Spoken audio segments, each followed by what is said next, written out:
الحمد لله نحمده ونستعينه ونستغفره ونعوذ بالله من شرور أنفسنا ومن سيئات أعمالنا من يهده الله فلا مضل له ومن يضلل فلا هادي له وأشهد أن لا إله إلا الله وحده لا شريك له وأشهد أن محمدا عبده ورسوله أرسله بالحق بشيرا ونذيرا وداعيا إلى الله بإذنه وسراجا منيرا أما بعد فإن خير الحديث كتاب الله وخير الهدي هدي محمد صلى الله عليه وسلم وشر الأمور محدثاتها وكل محدثة بدعة وكل بدعة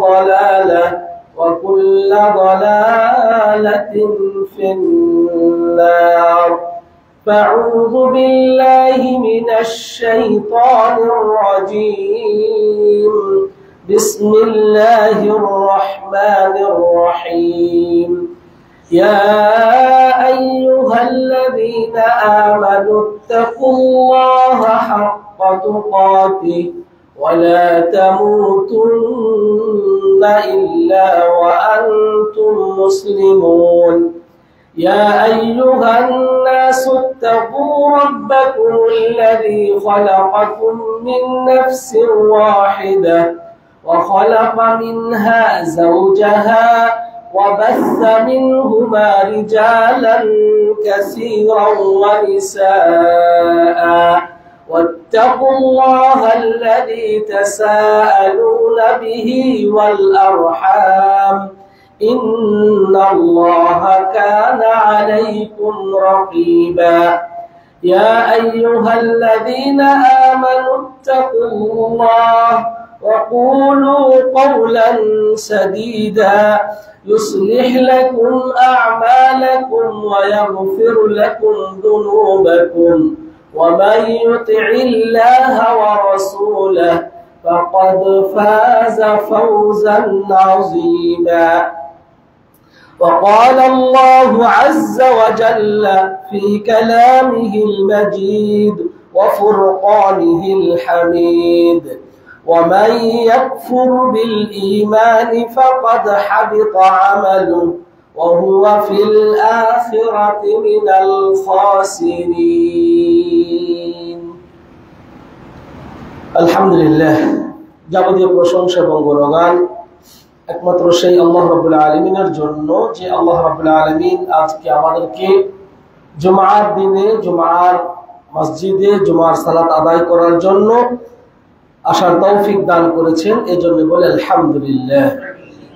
অতঃপর লক্ষ কোটি দুরূদ ও সালাম বর্ষিত হোক আমাদের শেষ নবী, প্রিয় নবী মুহাম্মদুর রাসূলুল্লাহ সাল্লাল্লাহু আলাইহি ওয়াসাল্লামের উপর। সম্মানিত মুসল্লিয়ানে কেরাম, কোরআনুল কারীমের সর্বপ্রথম যে নির্দেশবোধক আয়াত, সেটা হচ্ছে ইয়া আইয়ুহান নাসু উবুদু রাব্বাকুমুল্লাযী খালাকাকুম ওয়াল্লাযীনা মিন ক্বাবলিকুম লাআল্লাকুম তাত্তাকুন। এটাই হচ্ছে আল্লাহর পক্ষ থেকে মানুষদের জন্য প্রথম আদেশ। আপনি কোরআনুল কারীম খুলে দেখেন, সূরা বাকারার 21 নম্বর আয়াতই হচ্ছে প্রথম নির্দেশ। ইয়া আইয়ুহান নাসু উবুদু রাব্বাকুমুল্লাযী খালাকাকুম, হে মানুষেরা, তোমরা তোমাদের রবের ইবাদত করো যিনি তোমাদেরকে সৃষ্টি করেছেন। ওয়াল্লাযীনা মিন ক্বাবলিকুম, এবং তোমাদের পূর্ববর্তীদের সৃষ্টি করেছেন লাআল্লাকুম তাত্তাকুন, যাতে তোমরা পরহেজগারিতা অর্জন করতে পারো, তাকওয়া অর্জন করতে পারো। যে উবুদু রাব্বাকুম, হে মানুষেরা, তোমরা তোমার রবের ইবাদত করো।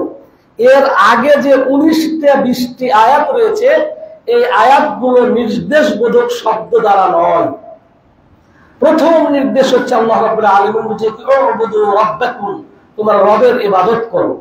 কারণ আল্লাহ রাব্বুল আলামিন আমাদেরকে সৃষ্টি করেছেন একমাত্র তার ইবাদত করার জন্যই। আল্লাহ রাব্বুল আলামিন বলেছেন ওমা খালাকতুল জিন্না ওয়াল ইনসা ইল্লা লিয়াবুদুন, যে আমি মানুষ এবং জিন জাতিকে সৃষ্টি করেছি একমাত্র আমার ইবাদত করার জন্যই। সুতরাং আল্লাহ রাব্বুল আলামিন আমাদেরকে ইবাদত করার জন্যই সৃষ্টি করেছেন, আর আল্লাহ রাব্বুল আলামিন আমাদেরকে প্রথম নির্দেশ দিচ্ছেন তার ইবাদত করার জন্যই। অন্য কোন উদ্দেশ্যে পৃথিবীতে আমাদের আগমন হয় নাই। আমরা যদিও বেঁচে থাকার চাহিদাই আমাদেরকে খেতে হয়, আমাদেরকে পড়তে হয়, বিভিন্ন জায়গাতে আমাদেরকে যেতে হয়, বিভিন্ন ডিভাইস ইউজ করতে হয়, বিভিন্ন তো, কিন্তু এগুলো মূল উদ্দেশ্য নয়। মূল উদ্দেশ্য হচ্ছে আমাদের পাসপোর্ট যে ভিসা, আমাদের যে কর্ম পৃথিবীতে, সেটা হচ্ছে কি আমলে সালেহ আমরা করব। আল্লাহ রাব্বুল আলামিন বলেন ওয়ালা নাবলুয়ান্নাকুম আইয়ুকুম আহসানু আমালা, আমি তোমাদেরকে পরীক্ষা করব কে তোমাদের আমলের দিক দিয়ে সর্বোত্তম। আল্লাযী খালাকাল মাউতা ওয়াল হায়াতা লিয়াবলুয়াকুম আইয়ুকুম আহসানু আমালা, এই যে জীবন, এই যে মৃত্যু আল্লাহ রাব্বুল আলামিন সৃষ্টি করেছেন এজন্য যে পরীক্ষা করে দেখতে চান আমলের দিক দিয়ে কে সর্বোত্তম। সুতরাং আদ-দুনিয়া মাজরাআতুল আখিরাহ, এই দুনিয়া হচ্ছে আখিরাতের শস্য ক্ষেত। এখানে আপনি যেমন বীজ বপন করবেন, আখিরাতে ঠিক তার ফল আপনি ভোগ করতে পারবেন, এর ব্যতিক্রম হবে না। তো সম্মানিত মুসলিয়ানে কেরাম, আজকের খুতবার যে বিষয় সেটা হচ্ছে ইবাদত কি, ইবাদত কবুল হওয়ার, ইবাদত সহি হওয়ার শর্ত কি, এবং কি আমল করলে, মানে কিভাবে আমল করলে সহি হবে, ইবাদতের পদ্ধতি, এবং সাথে সাথে আমল কবুলের শর্ত। এই অল্প পরিসরে খুতবার এই বিষয়গুলো আলোচনা করবো। ইবাদত কেন্দ্রিক, যে ইবাদত কাকে বলে, মা হুয়াল ইবাদা, ইবাদত বলতে আমরা কি বুঝি। আল্লাহ রাব্বুল আলামিন আমাদেরকে সৃষ্টি করেছেন তার ইবাদত করার জন্য। মানা আল ইবাদা, সুতরাং ইবাদত কাকে বলে এটা বুঝতে হবে। এটা যদি না বুঝি তাহলে ইবাদত করতে পারবো না। তো ইবাদতের শাব্দিক অর্থ হচ্ছে হুয়াল খুযু' ওয়াত তাযাল্লুল ওয়াল ইনকিয়াদ। এর অর্থ হচ্ছে বশ্যতা স্বীকার করা, খুশু অনুনয়, বিনয়ী হওয়া, নম্র হওয়া, বশ্যতা স্বীকার করা। এটাই হচ্ছে ইবাদতের কি শাব্দিক অর্থ। ওয়াত তাযাল্লুল মানে কি নিজেকে জিল্লতি বেইজ্জতি, অপমানিত, লাঞ্ছিত, নিচু হওয়া, আল্লাহর কাছে নিচু হওয়া, নিচেকে বরত্ব প্রকাশ না করা, তার আনুগত্য করা, অনুগামী হওয়া, বিনয়ী হওয়া, নম্র হওয়া, এটাই হচ্ছে মূল, এর হচ্ছে শাব্দিক অর্থ। আর পারিভাষিক অর্থ বিষয়ে অনেকে অনেক কথাই বলেছেন। সবচেয়ে যে জামে এবং মানে অতি অল্প কথায় ব্যাপকতা বুঝিয়েছেন শাইখুল ইসলাম ইমাম ইবনে তাইমিয়া রাহিমাহুল্লাহ, তিনি এই ব্যাখ্যা করেছেন। তিনি যে ইবাদত কাকে বলে চমৎকার ভাবে বলছেন, ইসমুন জামিউন, এটা একটা ব্যাপক অর্থবোধক শব্দ। ভাবনা যে ইবাদত কাকে বলে বলতে বলতে আপনি শেষ করতে পারবেন না। আপনার খুতবা কেন রাত দিন শেষ হয়ে যাবে, ইবাদত গুলো আপনার প্রকার যদি বর্ণনা করে আপনার শেষ হবে না। সংক্ষেপে ইসমুন জামি, এটা ব্যাপক অর্থবোধক শব্দ। কি? লিকুল্লি মা ইউহিব্বুহু আল্লাহু ওয়া ইয়ারযাহু, প্রত্যেক ওই বিষয় যা আল্লাহ ভালোবাসেন এবং সন্তুষ্টি হন, মানে প্রত্যেক ওই বিষয় যা আল্লাহ ভালোবাসেন সেটাই ইবাদত। এমন কাজ বা কথা পরে আসছে যে প্রত্যেক ওই বিষয় যেগুলো করলে আল্লাহ ভালোবাসেন, মিনাল আকওয়াল, সেগুলো হতে পারে কথা, ওয়াল আমাল, এবং সেগুলো হতে পারে আমল, আল বাতিনা ওয়াজ যাহিরা, সেগুলো হতে পারে প্রকাশ্য, সেগুলো হতে পারে অপ্রকাশ্য। এখন আসেন, প্রত্যেক কথা এবং কাজ প্রকাশ্য অপ্রকাশ্য আল্লাহ রাব্বুল আলামিন রাজি এবং খুশি হন, এগুলোকে ইবাদত বলে। আমরা এখন একটা একটা করে দেখব যে ইমাম ইবনে শাইখুল ইসলামের কথায় প্রত্যেক এমন কর্ম বা কথা প্রকাশ্য অপ্রকাশ্য এবং কি সেগুলো কথা হোক অথবা কি কর্ম হোক, সেটা যদি আমি একটা একটা করে ধরি, যে আমার অন্তরের মধ্যে লুকায়িত যেটা আছে বাতেনা, সেটা কি হতে পারে? আকীদাগত বিষয়। আকীদার বিষয়গুলো পুরাটাই অন্তরের সাথে বিশ্বাসের সম্পর্ক। অন্তরের বিশ্বাসে আপনি আল্লাহ সম্পর্কে আপনার বিশ্বাস কি, ফেরেশতাদের সম্পর্কে আপনার বিশ্বাস কি, আপনার কিতাব সম্পর্কে আপনার বিশ্বাস কি, কোরআন সম্পর্কে আপনার বিশ্বাস কি, জাবুর সম্পর্কে আপনার বিশ্বাস কি, সাহাবায়ে কেরাম সম্পর্কে আপনার বিশ্বাস কি, আখিরাতের উপর আপনার কি বিশ্বাস, তাকদীরের উপর কি বিশ্বাস, এই বিষয়গুলো যত আছে, ঈমানের যত রোপণ আকার রয়েছে সবগুলোর মধ্যে শামিল। এটা হচ্ছে আকীদার যত বিষয় আছে সবগুলোই হচ্ছে অন্তরের সাথে সম্পৃক্ত। আকীদার যত বিষয় আছে সবগুলো অন্তরের সাথে সম্পৃক্ত। এরপরে আমরা মৌখিক ভাবে যদি দেখি বা বাহ্যিক, তাহলে কি, এই যে তাসবিহ তাহলিল, যেমন কেউ যদি মৌখিক ভাবে স্বীকৃতি না দেয়, আশহাদু আল্লা ইলাহা ইল্লাল্লাহু ওয়া আশহাদু আন্না মুহাম্মাদার রাসূলুল্লাহ, অন্তরে সে আল্লাহর উপর বিশ্বাস করেছে, আল্লাহর উপর সে বিশ্বাস অন্তরে আছে, কিন্তু সে মুখ দ্বারা স্বীকৃতি দেয় নাই, তাহলে বোঝার উপায় নাই। বেলাল রাদিয়াল্লাহু তাআলা আনহুকে যখন এই মরুপ্রান্তরে, মরুভূমিতে তীব্র গরমে, একবারে গরমের সময় যখন ভর দুপুরে তীব্র যখন গরম হয়ে উঠত, ওই বালুকণার উপর যখন শুয়ে দিয়ে পাথর চাপা দিত, কিসের জন্য? শুধু তার মুখ দ্বারা আহাদ নামটি বন্ধ করার জন্য।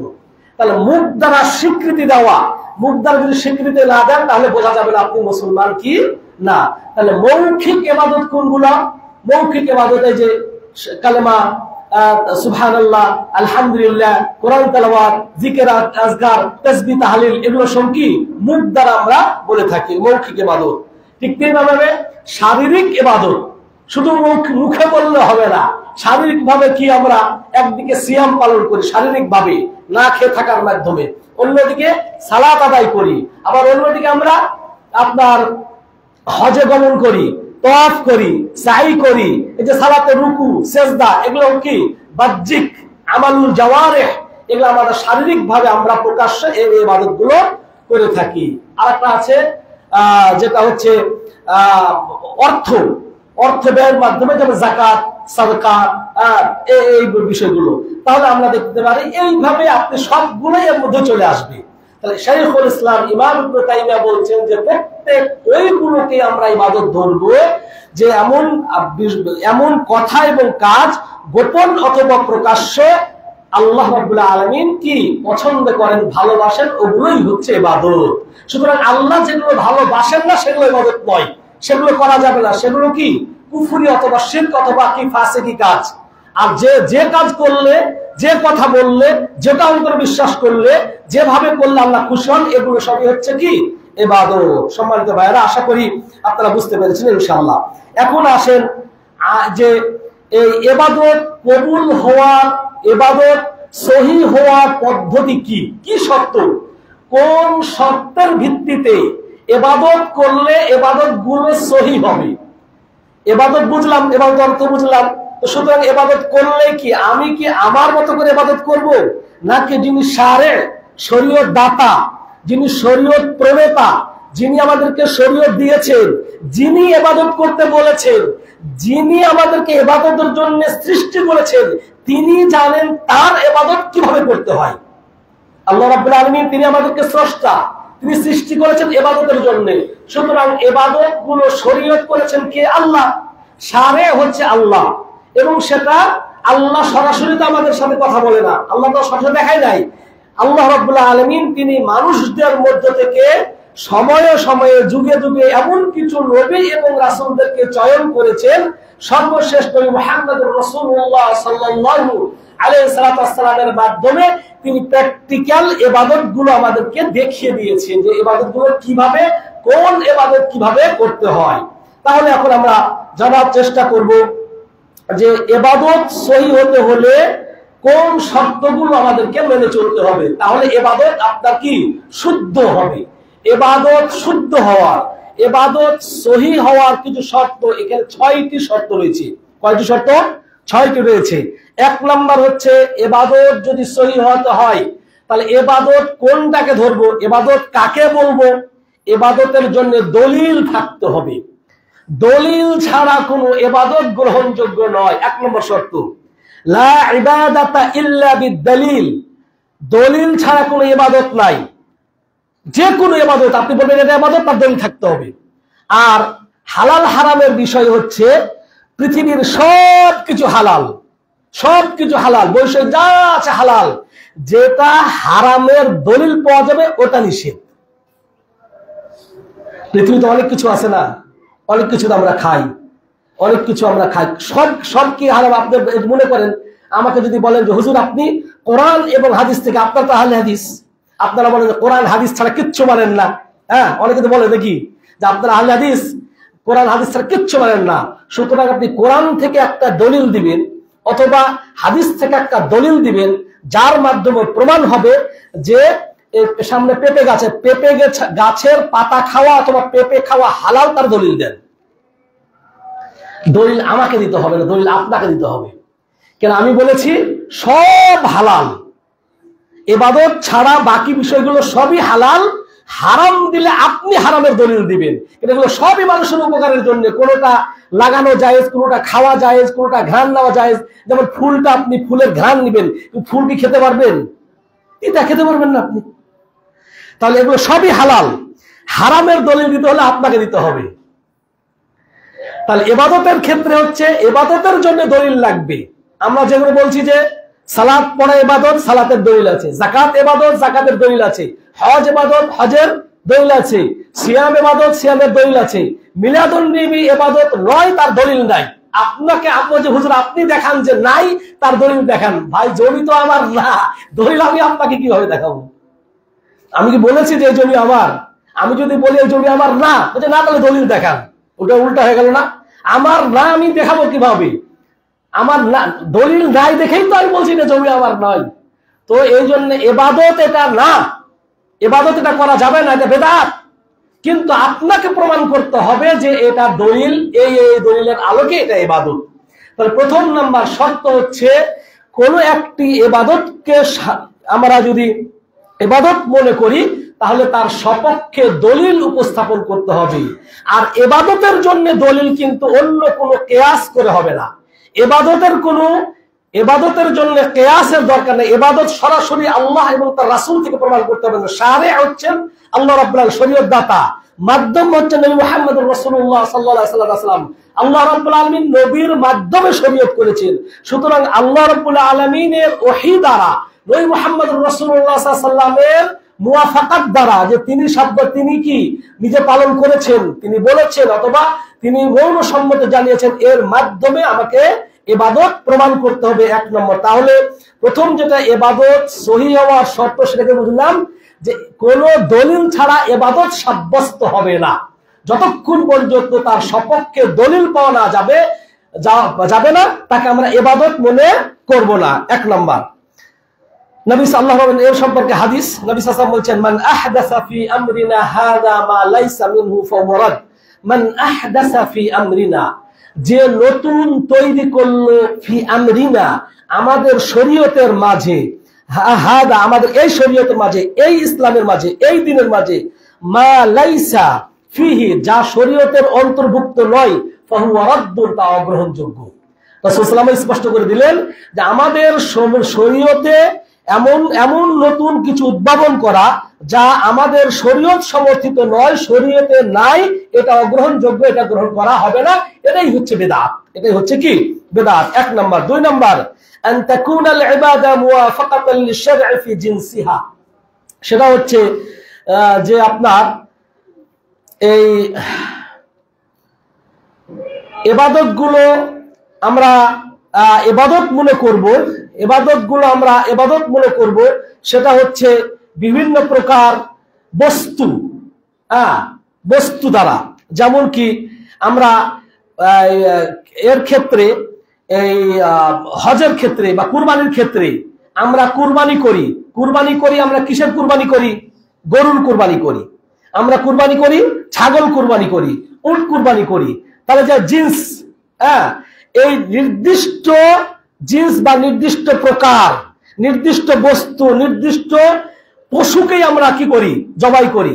এখন আমি কুরবানি করলাম, কিন্তু আমি বিসমিল্লাহ আল্লাহু আকবার বলে 10 জিলহজেই কুরবানি করছি, কিন্তু সেটা কুরবানি করলাম আমি কি হাতে কুরবানি করলাম।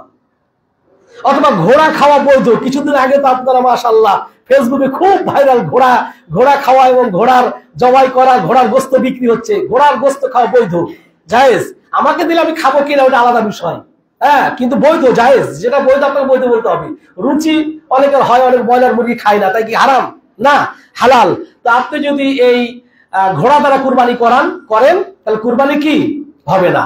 ওইরকম ভাবে আপনি যদি মুরগি দ্বারা কুরবানি করেন তাহলে কুরবানি আপনার হবে না। অথচ মুরগি এবং মুরগির ডিম কুরবানি দেওয়ার কথাও হাদিসের মধ্যে কিভাবে আসতেছে দেখেন। যে ব্যক্তি জুমার দিন সকাল সকাল আগে এসে প্রথম কাতারে বসবে, সালাত আদায় করবে, সে একটি উট কুরবানি করার সওয়াব পাবে। যে তার পরবর্তীতে আসবে সে একটি গরু কুরবানি করার সওয়াব পাবে। এরপরে যে আসবে সে ছাগল কুরবানি করার সওয়াব পাবে। এরপরে যে আসবে সে দাজা কি মুরগি কুরবানি করার সওয়াব পাবে। এই হাদিস এই যে মুরগি কুরবানির হাদিস পেয়ে গেছি, না, এটা সওয়াব হয়, সওয়াবটা ছোট বড় করার জন্য নবী সাল্লাল্লাহু আলাইহি ওয়াসাল্লাম এর উদাহরণ দিয়েছেন। কিন্তু নবী মুহাম্মদুর রাসূলুল্লাহ সাল্লাল্লাহু আলাইহি ওয়াসাল্লাম 10 জিলহজে কুরবানির দিন কখনো মুরগি দ্বারা কুরবানি করেন নাই। সেটা এক জায়গার হাদিস আবার আরেক জায়গাতে সেট করলে আপনাকে হবে না। তাহলে যে জিন্স বা বস্তু বা প্রকার, যেটা কুরবানিতে যে পশুগুলো উল্লেখ হয়েছে, ওই পশু দ্বারাই আপনাকে কুরবানি করতে হবে। এটা কি কোন বস্তু দ্বারা ইবাদত, কোন প্রকার, কোন জিন্স বা জন্তু দ্বারা ইবাদত, এগুলো নির্দিষ্ট আপনাকেই করতে হবে। এর বাইরে যদি আপনি মনে করেন যে এগুলো দ্বারা চলবে না, এর দ্বারা চলবে না। যেমন শুধুমাত্র কুরবানির ক্ষেত্রে যেটা আমরা বললাম 4টি পশু, সেটা হচ্ছে উট, গরু এবং ছাগল। এবং ছাগলের প্রকার ভেড়া বা দুম্বা, এগুলো কি ছাগলেরই একটা প্রকার। 3 নম্বর এর শর্ত হচ্ছে যে ইবাদত হওয়ার জন্য নির্দিষ্ট সংখ্যা, শরীয়তে যেই ইবাদতের যেই সংখ্যা নির্ধারণ করা হয়েছে সেই সংখ্যায় আপনাকে ঠিক রাখতে হবে। এর কম বেশি আপনি করতে পারবেন না। যেমন আমরা 5 ওয়াক্ত সালাত ফরজ, 17 রাকাত। 5 ওয়াক্ত সালাত আবার কত রাকাত? 17 রাকাত। সেই 17 রাকাতের ব্যাখ্যা কি? জোহরের 4 রাকাত, আসরের 4 রাকাত, মাগরিবের 3 রাকাত, এশারের 4 রাকাত, তারপরে ফজরের 2 রাকাত। এই যে নির্দিষ্ট সংখ্যা। তারপরে সিয়ামের ক্ষেত্রেও ওরকম নির্দিষ্ট সংখ্যা। সেটা বললেন যে 29 দিন অথবা 30 দিন। 29তম দিনে যদি চাঁদ উদিত হয়ে যায়, দেখা যায়, তাহলে কি আপনার পরিপূর্ণ হয়ে গেল। চাঁদ যদি উঠে যায়, না হলে আপনাকে 30টা পূরণ করতে হবে। তাহলে সংখ্যা, অর্থাৎ শরীয়ত যেই সংখ্যা ইবাদতের ক্ষেত্রে যে সংখ্যাগুলো নির্ধারণ করেছেন ওই সংখ্যার মধ্যেই সীমাবদ্ধ থাকতে হবে। এ সম্পর্কে সালাত সিয়ামের সংখ্যায় কম বেশি হয় না, কিন্তু আমরা এই সংখ্যা, আপনি বলবেন যে সংখ্যা তো আমরা জানিয়ে দেওয়ার শর্ত করা হলো কেন? আছে কেন? প্রায় শুনবেন অমুক ব্যক্তি অসুস্থ, 1,00,000 বার দোয়া ইউনুস পড়তে হবে। আপনি 1,00,000 এই যে আপনি সংখ্যা নির্ধারণ করলেন, আর আমরা বললাম শরীয়ত যে ইবাদতের যে সংখ্যা নির্ধারণ করেছে ওই সংখ্যাতেই আপনাকে ইবাদত করতে হবে, আপনার তরফ থেকে কোনো সংখ্যা বাড়ানো কমানো যাবে না। তা আপনি 1,00,000 বার যে পড়তে হবে দোয়া ইউনুস, সেই সংখ্যা নির্ধারণ কে করলো? শরীয়তের কোন হাদিস দ্বারা প্রমাণ, কোন কোরআন দ্বারা আপনি করতে পারবেন না। ছোট্ট করে আপনাদেরকে বলবো যে শরীয়তে সংখ্যার দিক দিয়ে তাসবিহ এবং তাহলিল জিকির আজকারের সর্বোচ্চ সংখ্যা হচ্ছে মিআতু মাররা, 100 বার। 100 বার, 100 বারের বেশি কোন জিকির আজকার কোরআন এবং হাদিসের কোথাও নাই। সর্বোচ্চ যে 100 বার। তাসবিহ সুবহানাল্লাহ, আলহামদুলিল্লাহ, আল্লাহু আকবার, লা ইলাহা ইল্লাল্লাহ ওয়াহদাহু লা শারীকা লাহু লাহুল মুলকু ওয়া লাহুল হামদু ওয়া হুয়া আলা কুল্লি শাইইন কাদির, এটা দিনে 100 বার বলতে হয়। এরকম সর্বোচ্চ হচ্ছে নির্ধারণ 100 বার, 101ও নাই। তাহলে আজ থেকে কমপক্ষে এটা জেনে নেবেন যে কোন ইবাদতের ক্ষেত্রে যদি আমাদেরকে বলা হয় যে 101, 102, 1000 বার, 2000 বার, তাহলেই ওটা কি হাদিস দ্বারা প্রমাণিত নয়। মানে বলেছি 100 বারের অধিক সংখ্যার কোন জিকির আজকার কোরআন এবং হাদিসে নাই। তাহলে এটা সহজে বুঝতে পারবেন নাকি? সহজে বুঝতে পারবেন যে এটা বাতিল কিভাবে। হ্যাঁ হুজুর কিবা এটা আমরা তাহলে সুতরাং শরীয়ত যেখানে যে সংখ্যা নির্ধারণ করেছেন সেখানে সে সংখ্যাই রাখতে হবে। তো হজ অথবা ওমরাতে গিয়েছেন, কাবা শরীফের, কাবার চত্বরে কাবার শরীফের যেই করতে হয়, তওয়াফ করতে হয়, কয়বার করতে হয়? 7 বার। 8 বার করলে হবে? 6 বার করলে হবে? জামরা আকাবাতে কঙ্কন নিক্ষেপ করি কয়টা দিনে বাড়ি আমরা? 7টা। এই যে নির্দিষ্ট, কম বেশি করা যাবে না। সালাত হচ্ছে ইবাদত, সালাত হচ্ছে ইবাদত। সালাত পড়লে জান্নাতে পাওয়া যায়। আর সালাত হচ্ছে আল্লাহর খুব প্রিয় আমল। হ্যাঁ, এবং আখিরাতে আল্লাহ রাব্বুল আলামিন আউয়ালু মা ইউহাসাবুল আবদু ইয়াউমাল কিয়ামাতি as-সালাহ, কিয়ামতের ময়দানে আল্লাহ রাব্বুল আলামিন সর্বপ্রথম সালাতের হিসাব নেবেন। সুতরাং এত ভালো কাজ, আজকে সবাই মিলে একটু 4 রাকাত পড়বো, সমস্যা কি? গতকাল 4 রাকাত পড়েছি আমরা, গতকাল 4 রাকাত পড়ি নাই, আগামীকাল 4 রাকাত পড়বো না, আজকেও 4 রাকাত পড়বো, একটু বেশি করে পড়ি, সমস্যা আছে? সমস্যা নাই। এই জন্য অনেক সময় আমরা যে বলি একটা কথার কথা, একটু বেশি করলে কি সমস্যা? সমস্যা তো আছে, সমস্যা আপনি তো বোঝেন না। আপনি একটু বেশি করলে কি সমস্যা এরকম বলে না। যেমন তারাবির ক্ষেত্রে 8 না 20 পড়া বৈধ, 20 পড়া বৈধ, কিন্তু পদ্ধতি আলাদা। 20-এর হাদিসগুলো যঈফ, 20-এর কোনো সহিহ হাদিস নাই। কিন্তু সালাতুল লাইল মাসনা মাসনা, রাতের নামাজ 2 রাকাত 2 রাকাত, 2 রাকাত পড়লেন সালাম ফিরাবেন, 2 রাকাত পড়লেন সালাম ফিরাবেন, এইভাবে যদি কেউ 20 পড়ে সেটাও বৈধ, জায়েজ। কিন্তু আপনি বলছেন 20ই পড়তে হবে, তাহলে তার দলিল আপনার সপক্ষে তার দিতে হবে, কিন্তু সহিহ হাদিস দ্বারা প্রমাণিত নয়। সম্মানিত ভাইরা, তাহলে এই যে আমরা নির্ধারণ যে বেশি পড়লে সমস্যা কি? সমস্যা তো আছেই। ডাক্তার আপনাকে দিয়েছে প্যারাসিটামল, প্যারাসিটামলই বুঝাই, হ্যাঁ, প্যারাসিটামল দিয়েছে 7 দিন খেতে হবে, প্রতিদিন 3টা করে, প্রতিদিন 3টা করে, সকালে, দুপুরে, রাতে। 7 দিন খাবেন, এরপরে বন্ধ করে দিবেন। আপনি বলছেন সংখ্যা তো ঠিকই আছে, 7 দিনে 21টা, তো 7 দিন খাবো তারপরে জ্বর ভালো হবে, এখনই 7টা খেয়ে নি, একবারে 7 দিনেরটা খেয়ে নি, হবে আপনার? তো ডাক্তারের দিল MBBS, FCPS, একবারে সে হার্ভার্ড বিশ্ববিদ্যালয় অথবা অক্সফোর্ড বিশ্ববিদ্যালয় থেকে মেডিকেল সায়েন্সে পাশ করে আসছে, সেই ডাক্তার দিয়েছে, ভুল আছে? সমস্যা একবার খেয়ে না।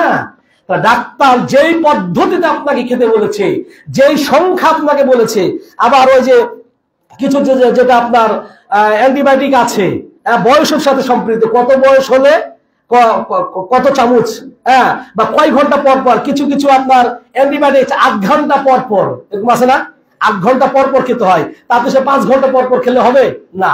তাহলে শরীয়ত আপনাকে ইবাদতের ক্ষেত্রে যখন যেই ইবাদত যেই সংখ্যায় করতে বলেছে, সেই ইবাদত গুলো সেই সংখ্যায় করতে হবে, সংখ্যার 19-20 করা যাবে না। তাহলে কয়টা? একটা হলো, প্রথমগুলো আমরা বুঝলাম যে প্রত্যেকটি ইবাদত সহিহ হওয়ার জন্য প্রথম শর্ত তার দলিল থাকতে হবে, দলিল না থাকলে তাকে ইবাদত হিসাবে সাব্যস্ত করব না।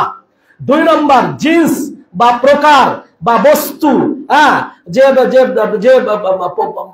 কোন জিনিস দ্বারা, কোন বস্তু দ্বারা কোন ইবাদত করতে হবে সেই বস্তু। যেমন আমার কুরবানির ক্ষেত্রে বলেছি, আবার আমরা বস্তু যদি জিন্স যদি আমরা ধরি, পাথর দ্বারাই কঙ্কর মারতে হবে। আপনি যদি ঢিলে নিয়ে যান হবে, ইটের গুঁড়া নিয়ে যান হবে, হবে না। মিনা চত্বর থেকে বা মুজদালেফা থেকে পাথরের কঙ্কর নিয়ে মারতে হবে। আপনি অনেকেই, এক পাকিস্তানিতে কয়েক বছর আমরা যখন ছিলাম, সৌদি আরবে ছিলাম, তখন আমরা হজ করতে গেছিলাম, মানে একটা আল্লাহু আকবার, আল্লাহু আকবার মারার পরে 7ম বারে জুতা তুলে কয় শয়তান শয়তান শয়তান শয়তান, আল্লাহু আকবার। হবে এটা? রাসূল সাল্লাল্লাহু আলাইহি ওয়াসাল্লাম করেছেন? জুতা মারলো। তাহলে জমরা মারলেই হবে না, আপনি যদি 7টা জুতা মারেন সেখানে হবে না। পাথর, সেই পাথর আবার কতটুকু করে দিয়েছেন, যে ছোট্ট এই যে বুটের দানার মতো হতে হবে, ছোট্ট, এবং সেটা গোলাকৃতি হতে হবে। আপনি যেটা কঙ্ক নিয়েছেন কিন্তু একবার পাতলা, হ্যাঁ, এরকম বললে হবে না। যদি পাচ্ছেন না খুঁজে, ওটা আলাদা বিষয়, এগুলো আবার প্রত্যেকটা ব্যাখ্যা আছে। কিন্তু বাহ্যিক ভাবে যেই সংখ্যা, যেই জায়গাতে যেভাবে বলেছেন ওইভাবে আপনাকে এবার করতে হবে, কম বেশি করা যাবে না। এটাও গেল। এরপর সম্মানিত ভাইরা, পরিমাণ গেল। এরপরে নির্দিষ্ট যেই ইবাদত গুলো যেই সময়ে করতে বলা হয়েছে, সময়ের সাথে সম্পৃক্ত ওই ইবাদত গুলো ওই সময়েই করতে হবে। যেই ইবাদত গুলো যেই সময়ে করতে বলা হয়েছে সেই ইবাদত সেই সময় করতে হবে। আমরা 29শে শাবান তাকিয়ে থাকি আকাশের দিকে, কখন চাঁদ উঠে, চাঁদ উঠলো কিনা, চাঁদ উঠলেই রমজান শুরু, মানে নির্দিষ্ট